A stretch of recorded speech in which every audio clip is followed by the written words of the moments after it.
What's up, tribe? How you guys doing? Go ahead and hit that subscribe button. I hope you like this video. This is your retro review for the Real Housewives of New Jersey, season 3, episode 4. So listen, you guys, it's Thanksgiving. So this episode really wasn't a lot to it. We saw all the families getting ready for Thanksgiving. We saw Melissa and Joe going to the market. Joe, again, child, I don't know if he was just being opposite just to be opposite, or he really truly ain't never been in this market before. Now, we know that he thinks that cooking and cleaning is woman's job, so he probably hadn't really been in the market before and they're filming this scene, but she's buying all of the stuff for Thanksgiving. We find out that they normally do Thanksgiving with her side of the family, and Kathy, so Kathy's coming over. Now, Kathy's doing the desserts. Now, Kathy looked like she laid them desserts out, honey. Kathy, girl, I was here for all of them desserts that you did, and they looked really nice, and I was here for it. Kathy's still in her feelings because Carolyn wasn't feeling her, and she in her feelings, and now it's like, who does she think she is? She can't judge me, and I'm like, girl, you was in her place of business trying to be dramaful, okay? Then we see Teresa and her Joe on their way, and they go to like an actual farm where they're live turkeys, child. I don't know why we doing that. Listen, I don't like meat in my food first.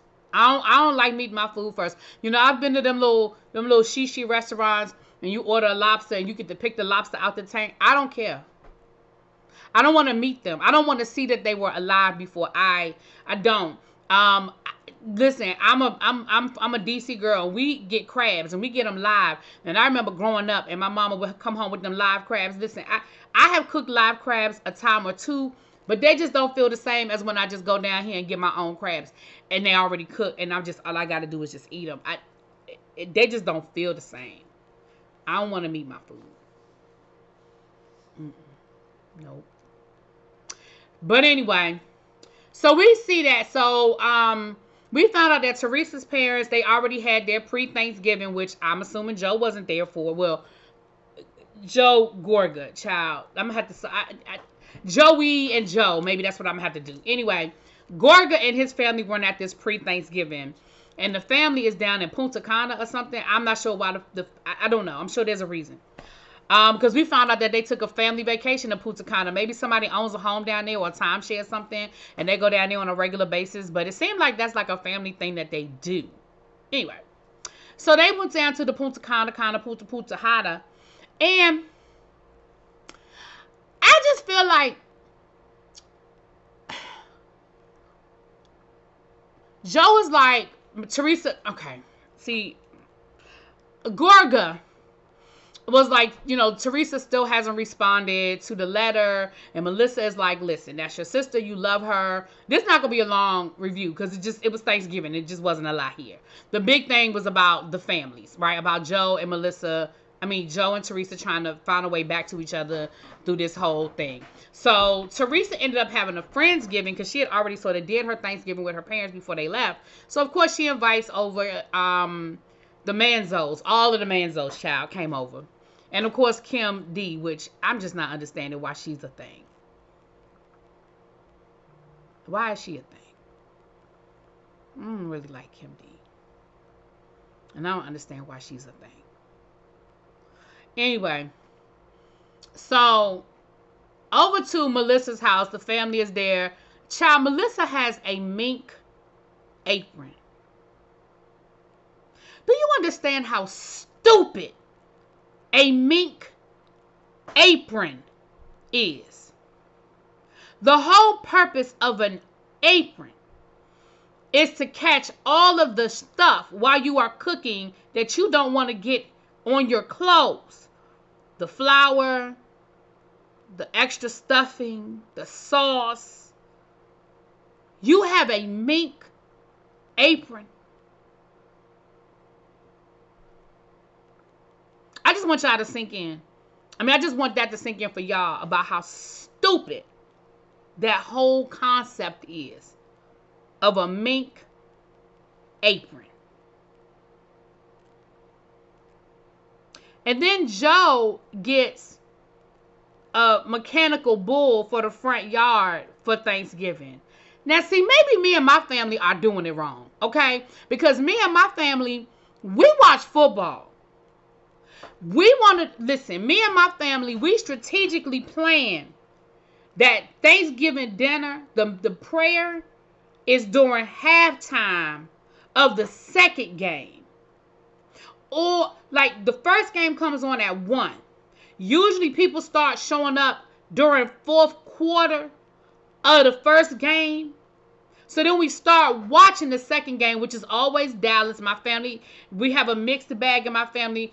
The majority of us are Washington fans. So, of course, we are rooting for whoever is playing against Dallas, okay? We got 1 or 2 cousins that's Dallas fans. We got 1 or 2 cousins that's Giants fans. And so we strategically plan. Ain't nobody ever had no mechanical bull. I didn't even know that was a thing. Like, what does that have to do with Thanksgiving? A mechanical bull? Y'all was just being extra just to be extra. A mink apron and a mechanical bull.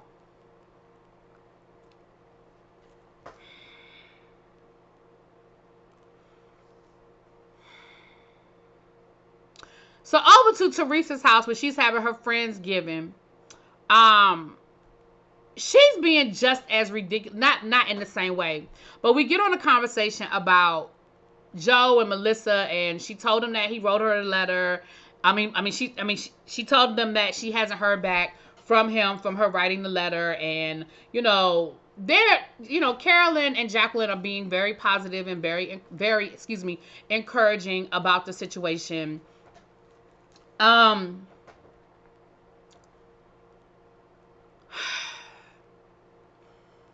Teresa pulls out a housewarming card from when she had her housewarming. And we see footage that we didn't see last year where her brother and Melissa were at the housewarming, which I figured they were there, where she called him up and told him how much she loves him and all of that. And, of course, that didn't make the cut. We didn't see that footage last year, but, of course, we see the footage this year.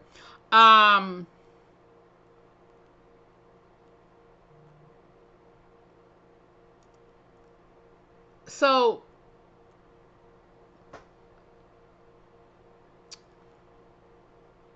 the card, it did look cheap. Okay, I'm gonna give you that, Teresa. And in the card, Melissa wrote, "Congratulations on your rebuilt home."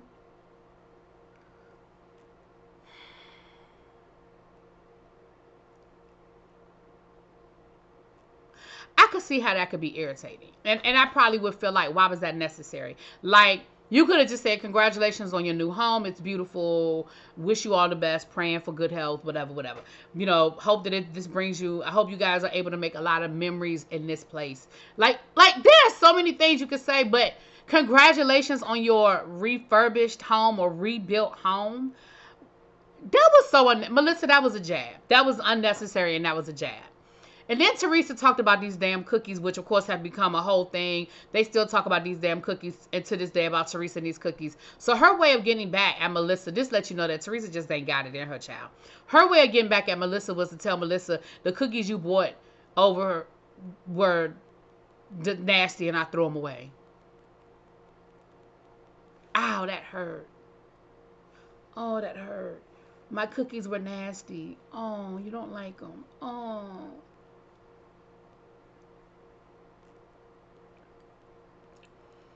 So on the other side, we have Melissa and Joey Gorga talking about, the whole table is encouraging him to reach out to Teresa and try to fix it and to talk to Teresa, blah, blah, blah, blah, blah. So that's what all was going on with that.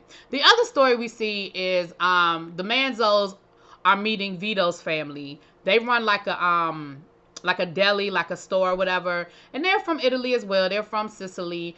And it was just weird and awkward. First of all, Caroline seems like she really don't rock with the parents of her friends, of her children's friends. And I had to think about that myself. And I had to think about it. And I was like, you know what? My mom was like that.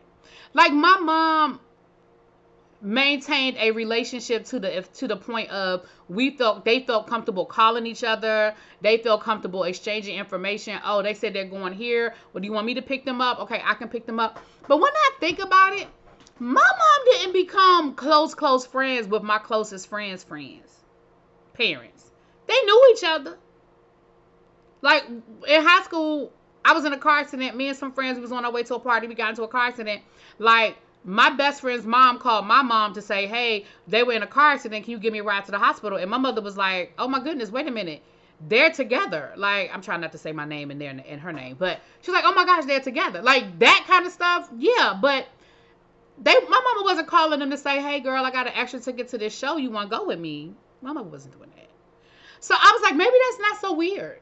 But I just felt like this whole thing was awkward, and they were talking about, it was almost like a have and have nots.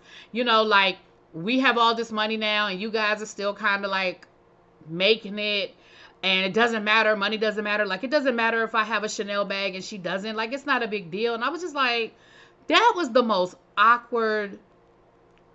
It was weird. It was so awkward to me. Child, the husband act like he didn't want to be there.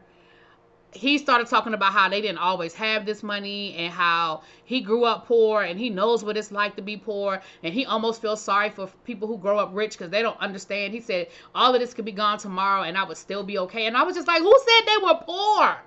Like, why are we making such a big deal out of money? Like, these people are running a whole business. I mean, their child went to Fordham University. Like, I don't know what their income taxes are looking like, but I was like, who said they were poor? Where is all of this coming from? It was weird. So that was the episode, child. I don't know. I guess the next episode looked like it's going to heat up a little bit. Joe and Teresa, I guess, are going to have they sit down and talk. And, you know, the funny thing about watching this from the angle I'm watching it from is that it's anticlimactic. Because I know whatever truce they come up with, I know it don't last. You know what I'm saying? But I'm going to just keep seeing how this whole thing works itself out. Like I said, we're in season 3. I started reviewing in season 10. So, child, we got 7 more seasons to go. Okay? But it's all good. I'm going to get through it. And so I can have all this information I want me to have. And I'm enjoying it. Shout out to Deborah once again, my subscriber, who I actually started following Carolyn Manzo on Instagram. I love her. I really do.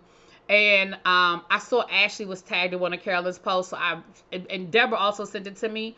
And I did stalk Ashley's Instagram. Ashley does seem like she has grown up and matured. She has a son. And her whole Instagram is about her son.